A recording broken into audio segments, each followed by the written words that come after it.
Hey, Scorpio. Ooh, and there it is. Came out. Oh, isn't that interesting?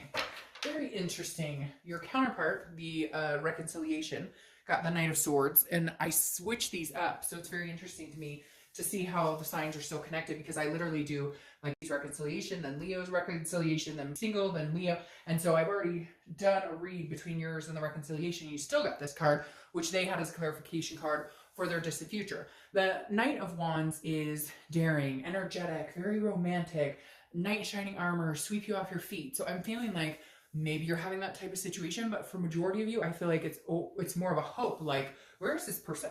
I'm looking for something pretty special, something pretty spectacular. You know, where is this person? And maybe some of you are kind of like, look, I'm not dating. If somebody comes in and charges forward and says, hey, I want to get to know you, let's go out, you're like, great. But I don't feel like you're the one charging forward in this. You're kind of like letting somebody else charge, or you're kind of like, you know, I've been looking for a while. It's time now. Somebody else needs to make the effort. I feel like you're kind of like, I get this exhausted feeling. All right. The first card you have coming into the month is the Ten of Swords, which is a very interesting card to have coming into the month. Now, I will preface this, the Ten of Swords is sometimes about illness, loss, tragedy. So I want to clarify that really quick. But it tells me that some of you may have had some sort of tragedy recently. Not a relationship tragedy, but lost a loved one, grandparent, parent, something tragic, because the 10 can often represent that type of loss. However, yeah, and then you have the Six of Swords crowning that, which is abandonment, retreat. So it doesn't even have to be a physical loss. This is a loss of something. It could even be a pet. But this is some sort of right here, like you left the situation. Maybe this was a long time ago and you're still carrying the hurt. This is not a reconciliation type situation. You don't want this person back. But this is definitely like somebody left a situation, abandoned a situation, retreated, and you're still feeling the loss. Now, I don't feel it's as heavy as this. I mean, for those of you, if you have lost somebody physically, I apologize. I hope, you know, things get better. But the Ten of Swords, for me, for a majority of you, feels like you left a situation a long time ago and you're just not ready to date necessarily because it was like tragic and you're still feeling the loss. Again, not like a, oh, I wish this person was back, but more of like a, okay, I don't even have the energy. I can't deal with the drama. Like, there's no way, unless they came in like, you know, with a dozen roses on a white horse. Hell no. All right, the next card you have is how you're feeling coming into the month. Now, you have the Seven of Wands. The Seven of Wands has graced its presence in almost every read this month. The Seven of Wands is a defense, it's a strategy, it's manipulation.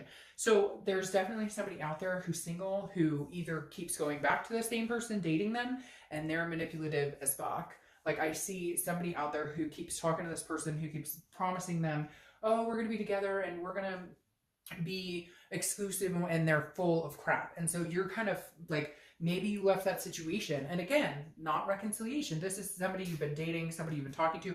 Could even be a friend that you guys were going in the direction of getting together. But I just feel like you're on the defense this month. You're like, you know, no. Like, if you're on a website, you're like swiping the direction of no, like the entire time, because you're like, not going to happen, not going to happen, not going to happen.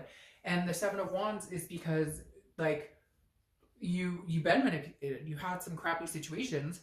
And so your walls are up. Anytime I see this, it tells me your walls are up. You're like, no, I'm on the defense. I'm not doing this. The next card you have is anything from your distant past that needs to come up. So anything from the past 5-10 years, could be throughout childhood.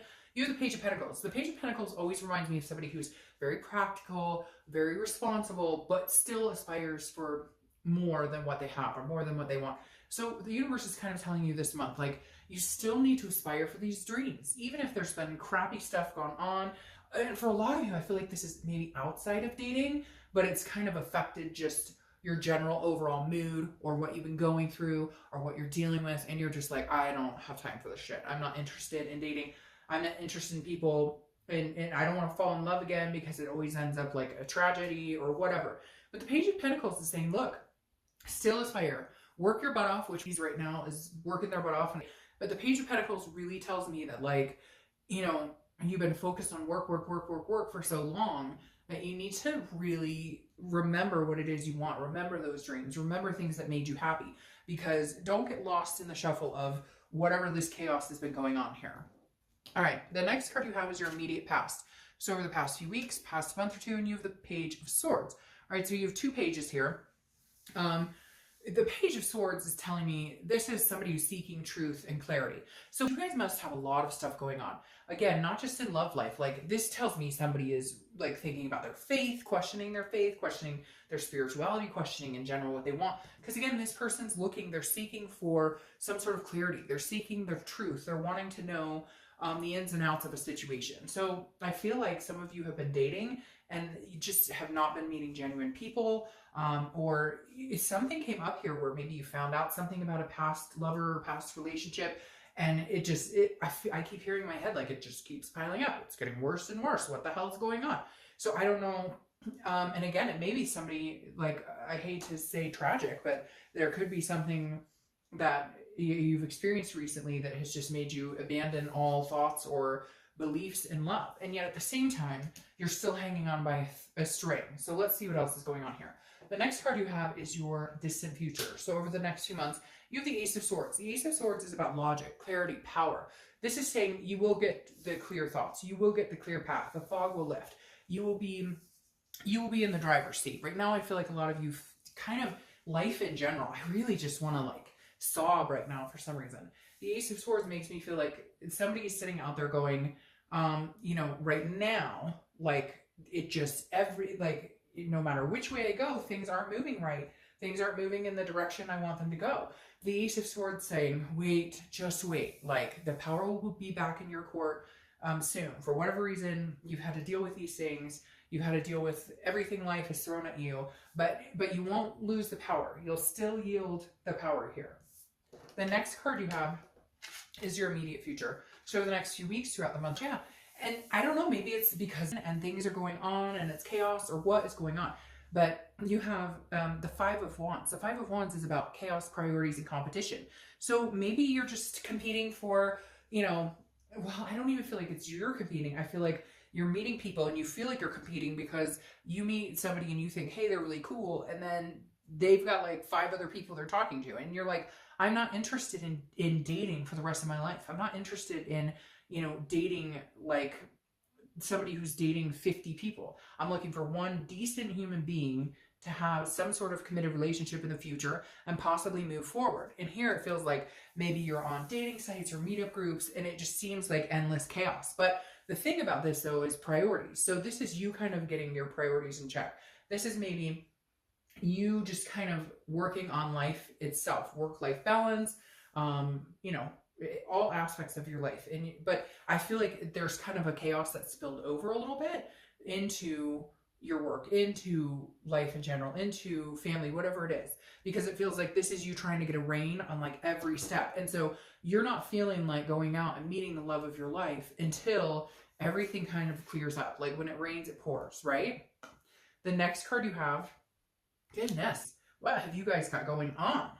The Five of Swords. You've got some 5s going on here, so 5s may be a number you need to pay attention to, but the Five of Swords is about a Pyrrhic victory. It's about defeat. I really feel like some of you have been dating and you've just met some really crappy people. Like you've met people who've been like, oh yeah, I think you're awesome. I don't want to be on this dating site forever. And you're like, oh great. And then boom, you're like, really? You're on 10 different dating sites. What are you talking about? You're ready for exclusivity. No, you're not. Or you're like, people are telling you exactly what they think you want to hear. And you're just done. I feel like you're just like your bullshit meter is blown off the charts and you're just like, I'm not dealing with this. And you know what? You're single. And I hate to say that, but I'm telling you what, I have so many friends right now who are in relationships, marriages, committed, you name it, that are going through some rough times. And I had somebody recently say, to a friend of ours, if you're single, just stay that way. So maybe it may seem like, not really fair right now, but maybe you're avoiding some situation so that you find a better one going forward. Now, you have so many air sign cards here. Air, air, air, air, air. And then he's holding a sword too. So you could be dealing with a Libra, Gemini, or Aquarius. You also have fire energy. So Aries, Sagittarius, or Leo. But you have the 7 and you have 7 here. So 7s and 5s are coming up. But the 7 of Swords, this is about somebody who's like protecting themselves. It's very similar to this energy. It's a very defensive energy. The 7 of Swords is kind of like you're saving whatever energy you have for yourself because it's strategy, it's manipulation. You would rather be alone than deal with somebody's bullshit. And again, it's so similar to the Seven of Wands because they're both about strategy. And then you have these priority cards. Like this is defense and strategy, and this is strategy and worrying about manipulation. And these are priority cards. So somewhere along the lines here, you're going, I'm just protecting myself. I'm not, if this knight comes along and is like, hey baby, then hey, good on you. I'll take a chance, but I'm not running out looking for it because right now I'm just not, it's not worth, but that happens. I mean, you can't let that get you down. Sometimes it's good and sometimes it's bad. Trust me, I have done it, been there, done that. The next card you have is the Four of Cups. The Four of Cups is an apathy. It's a waste. Your worry here is that you're wasting your time. So either you are dating people currently, and again, they're not being organic with you, they're not being genuine with you, or you've done the dating and stuff. And again, you have these ships sailing, and that makes me feel like some of you are just done. You're done. You would love to meet somebody. You still have faith that love exists or that you can find something. But it doesn't feel like, again, this is like, I've wasted so much time on people who have taken me for granted that I just don't know that I have the muster to get out there and do it right now. The next card you have is your outcome. And you have the Queen of Pentacles. So you're softening up a little bit. Some hardcore shit has happened here, but you're softening up. The Queen of Pentacles is a generosity. It's a contented energy. It's nurturing. It's loving. It's maternal, paternal. So focus on your kids if you have kids, because this is definitely a maternal, paternal energy. Focus on whatever's going to make you happy. Focus on yourself. Focus on just being content. Clear up whatever this is going on here. Clear it up. Because in the end, your outcome is a very queen-like energy, a very healthy, nurturing energy. Now, what's interesting is you're crowning with the Queen of Cups, who is a woman of mystery, okay? She's an otherness, spirituality. Ah, there you go. So I feel like you're holding on to somebody that you're dating, or you're listening to people's BS, or you're dating people that are not good for you, people that don't treat you well, that don't respect you, and all of a sudden you're going to turn and get out of it. And maybe this person does approach you. Maybe they come towards you and it lightens the mood, because all of a sudden your outcome is crowned by the Queen of Cups, who is, again, she's of otherness, a mystery. People can't wait to get to know her. People want to know all about her. Somebody's going to be very attentive here and nurturing. Somebody's going to kind of heal these wounds. And it may be through these wounds that you guys meet. Because again, it may be that you guys meet on territory that's similar. Does that make sense? Like a bereavement counseling, or just a situation where you're like, screw love, like I can't stand, and then you meet somebody who's like exactly the same, but in reality you guys nurture each other. And then you have the Two of Cups here.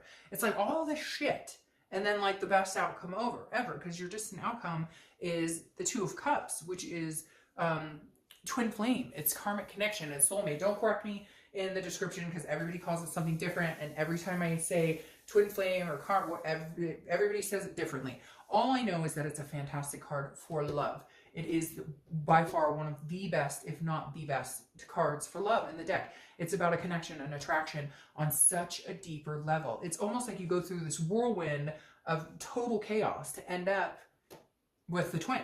So something chaos turns into something complete. And at first I was getting nervous, like, what's going on? Like, you can't get a break. And then all of a sudden you catch this break. So please keep the faith alive to have an ending like this. Keep your chin up, whatever's going on, you'll get through it. And I'll talk to you soon.